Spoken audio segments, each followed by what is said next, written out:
Olá, Maria Paula, bem-vinda ao seu sonho. Essa sou eu com 27 anos. Daqui a pouco você vai estar com 28, mais especificamente daqui. Que dia é hoje? 7 mais 7. Daqui 7 dias. Daqui 7 dias eu vou estar com 28 anos. Aliás, que o sol sempre tá em leão no meu aniversário, então eu não tenho do que me queixar. Eu sou uma leonina com ascendente em leão e lua em sagitário. E isso diz bastante sobre o meu jeito de agir, né? Nos relacionamentos e comigo mesma também. Nesse momento tá passando um helicóptero, mas eu vou continuar gravando mesmo com o som do helicóptero de fundo, tá? Bom, sejam muito bem-vindos a esse canal. Eu estou gravando pro canal do YouTube, mas eu também vou disponibilizar em áudio essas reflexões. Ainda não sei em que plataforma, mas assim que eu souber, eu coloco o link na descrição. Queria muito fazer essa conversa com o mínimo de cortes possíveis, porque eu acho que é pra ser uma coisa espontânea mesmo, né? Autêntica, embora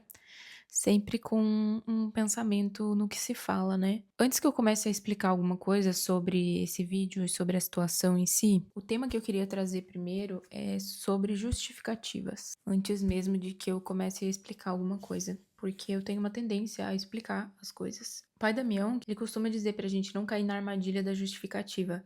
E eu penso sempre sobre essa frase, penso muito sobre essa frase, porque eu sou uma pessoa que se justifica demais, né? Eu me justifico nos meus atos, nas minhas escolhas. Agora eu sou uma pessoa que tem psicóloga, então eu já trouxe esse tema também para ser discutido, inclusive se tornou um impulsionador, né?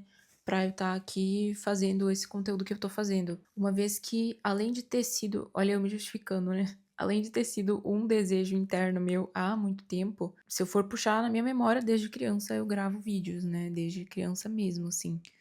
A memória mais antiga que eu tenho é com a minha vizinha, a Gabi, e a gente fazia no Natal, assim, desse jeito mesmo que eu tô segurando o microfone e a gente fazia entrevista uma com a outra, né? Então eu parava na frente da árvore de Natal e fazia uma entrevista, como que tá sendo o Natal e os festivos natalinos e tudo mais.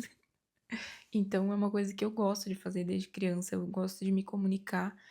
Em que pese eu fui uma criança um pouco, não acho que introspectiva, mas até certo ponto acho que sim. Eu era um pouco tímida e esperava demais também que as pessoas às vezes viessem me chamar pra fazer as coisas, né? Isso é uma coisa que eu me lembro, assim. Que mesmo que todo mundo fosse, tipo, brincar na rua, eu ficava esperando que me chamassem pra brincar na rua.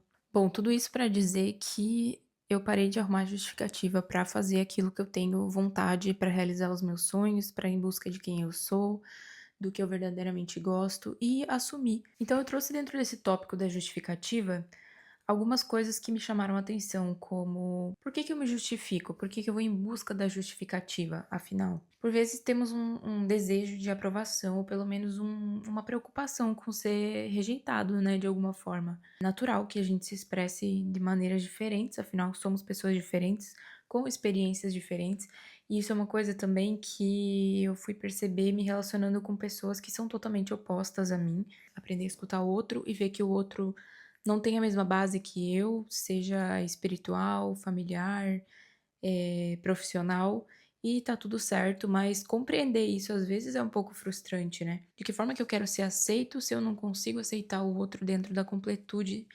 dele? E isso também vai muito pro campo do amor, o amor familiar, o amor romântico. Quem é o outro sem mim? Quem é o outro sem as projeções que eu escolhi fazer e sem as expectativas também?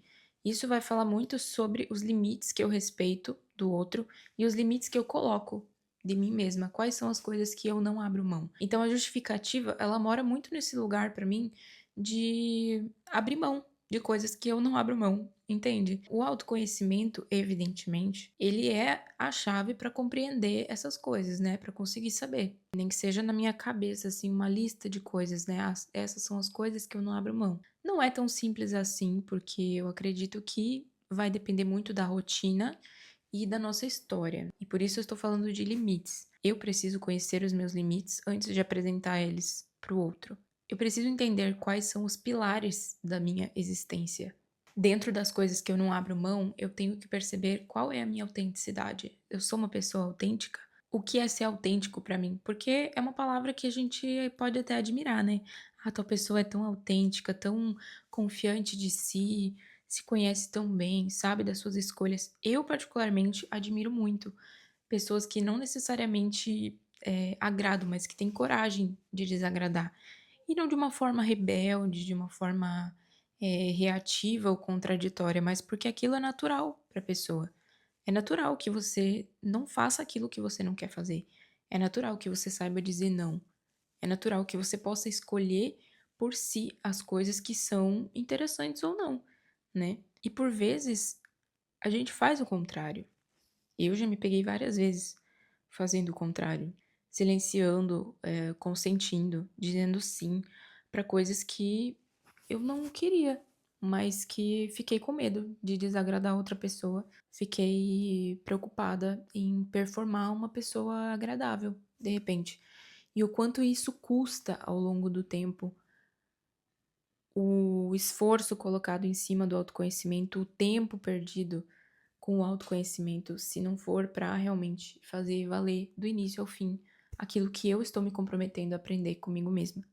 Então, a autenticidade para mim também mora nesse lugar que está atrelado aos meus limites, que está atrelado às coisas que eu não abro mão e, consequentemente, não buscarei justificativas, entende? Bom, isso é uma parte da compreensão da não necessidade de justificar as escolhas e compreender também que o outro não precisa justificar as escolhas dele para mim, porque cada um de nós tem sonhos diferentes. E essa palavra sonho é interessante porque é outra memória que eu tenho de infância, quando na escola perguntaram, não me lembro exatamente em que situação, em que contexto, mas perguntaram qual é o seu sonho? E aí cada pessoa assim da sala falava, né? Meus colegas, meu sonho é casar, meu sonho é viajar, meu sonho é ser um profissional bom em tal coisa, meu sonho é ser médico, sei lá. E eu lembro que eu não necessariamente tinha uma ideia de o que seria o meu sonho. Eu não, assim, eu não sabia dizer o meu sonho é tal coisa, sabe? Então eu lembro que é, para mim fez sentido que meu sonho fosse conhecer o mundo. Porque pensava eu que, poxa, talvez eu me arrependa de algumas escolhas de sonhos num futuro distante, mas bem difícil que eu vá me arrepender de querer conhecer o mundo todo. Algumas palavras, quando ditas, elas ficam meio que como tatuagem, né? Eu fiz minha primeira tatuagem há um mês atrás, que foi essa pitanga. Pra quem tá vendo no vídeo, vai dar pra ver. E eu acho que isso diz muito sobre quando me perguntam algo, né? E a resposta que eu preciso dar e o quão definitivo às vezes eu enxergo o mundo, sabe? O quão definitivo eu enxergo a vida, por muitas vezes. Ou então enxerguei. Quer dizer, mesmo a ideia de iniciar alguma coisa, por vezes me parece muito permanente. Supondo que aquilo esteja no mundo, né? Como a palavra dita, como a flecha lançada, aquilo já tá, aquilo. Entende que não tem volta? Entende que a responsabilidade é só sua? De fazer uma tatuagem, de dizer uma palavra, de tomar uma atitude, é necessário assumir essa autorresponsabilidade no momento em que eu me comprometo em fazer uma tatuagem ou a dizer que o meu sonho é esse ou aquele.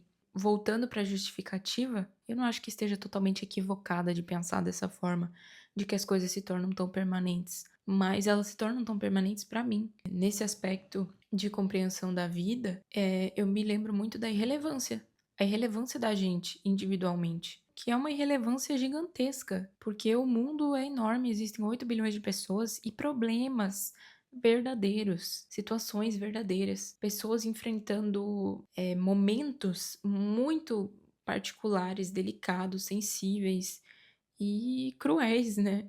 E não necessariamente a gente tem essa big pictureização, que é uma palavra que a Jujut, né, que é uma criadora de conteúdo que eu me inspirei bastante assim na minha adolescência. Tem um vídeo dela só com esse tema big picture. Acho legal procurar no YouTube, quem estiver assistindo pelo YouTube. Vale muito a pena assistir esse vídeo, porque. E ali ela tá falando de uma maneira diferente, né?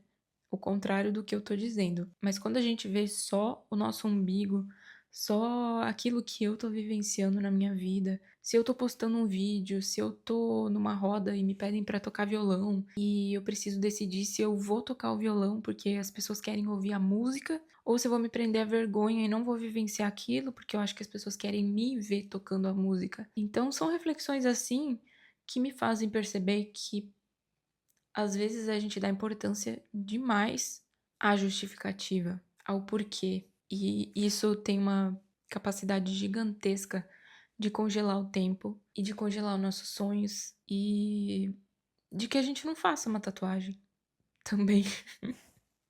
Então, para finalizar esse primeiro episódio, eu vou trazer nesses próximos dias esse livro que se chama Sentimentos, o Livro da Alma, que é do Tiago Avelino pelo Espírito Lúcius, que foi lançado na semana passada, agora em agosto de 2025, e eu vou ler um dos sentimentos. Aqui ele começa pela tristeza, mas o sentimento que eu vou ler hoje é sobre a vergonha, que eu estava conversando com a minha mãe na semana passada, e a gente sentou aqui para refletir sobre algumas situações que nos deixam com vergonha, nos deixaram com vergonha nos últimos tempos, e o quanto isso nos congelou, e também o quanto a gente foi capaz de atravessar a vergonha em algumas situações recentes, o quanto isso tem sido transformador para nossa rotina. Então, vamos aqui ler sobre a vergonha.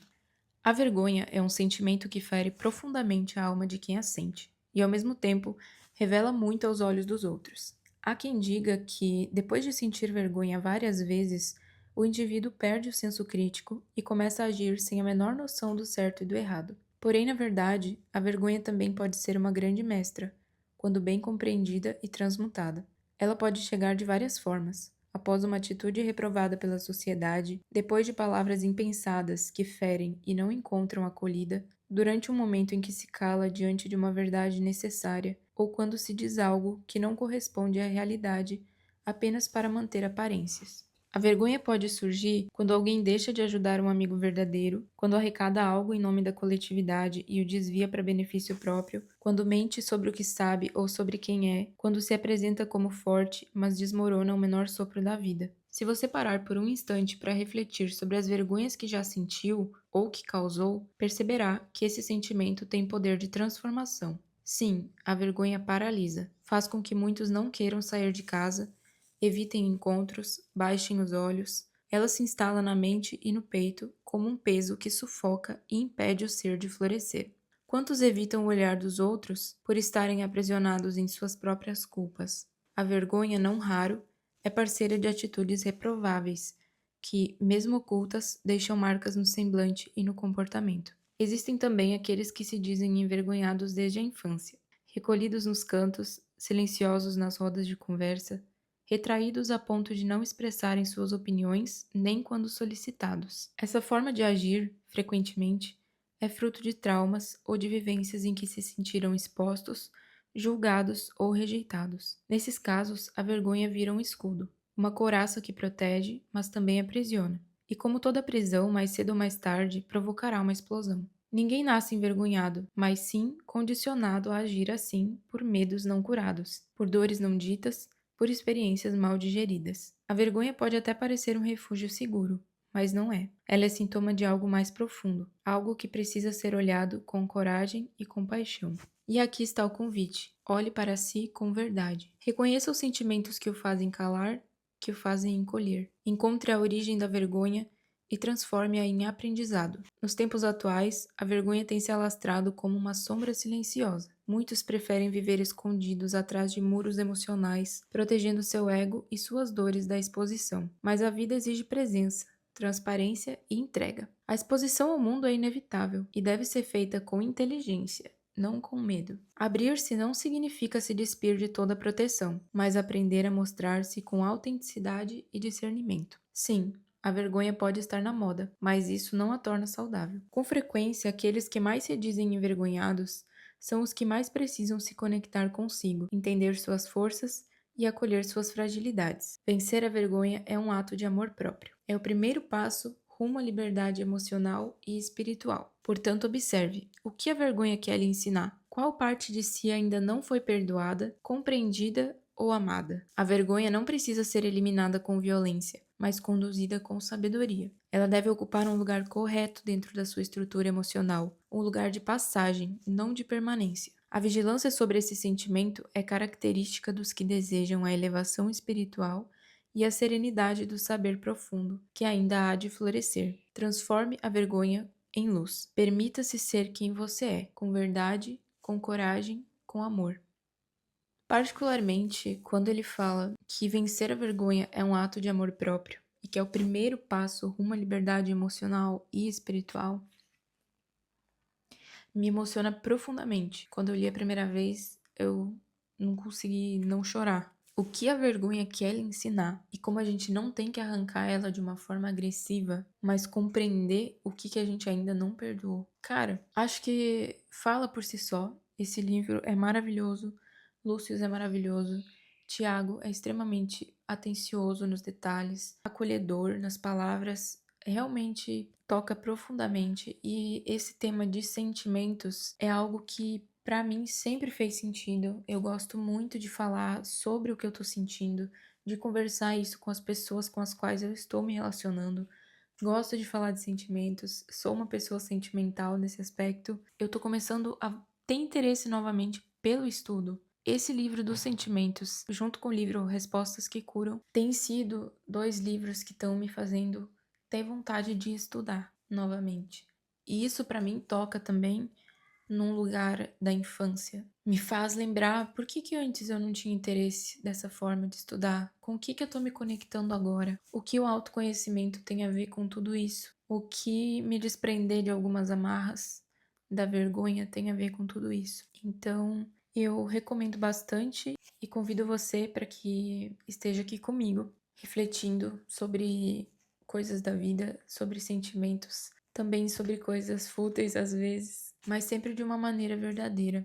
Eu acho que é isso. Por hoje, eu acredito que seja isso. Que essas palavras possam encontrar um espaço interessante de percepção, tanto quanto está sendo para mim gravar esse conteúdo nesse momento e confiar que cada vez que eu enfrento um sentimento, eu estou me comprometendo com a minha jornada, com quem eu sou e com os meus sonhos e, por que não, aprendendo a construir, aprendendo a desvendar quais são os sonhos mais íntimos e ocultos que habitam o meu inconsciente e que porventura eu ainda não tenha acessado e descoberto. Então, é isso. Vejo você amanhã. Tchau!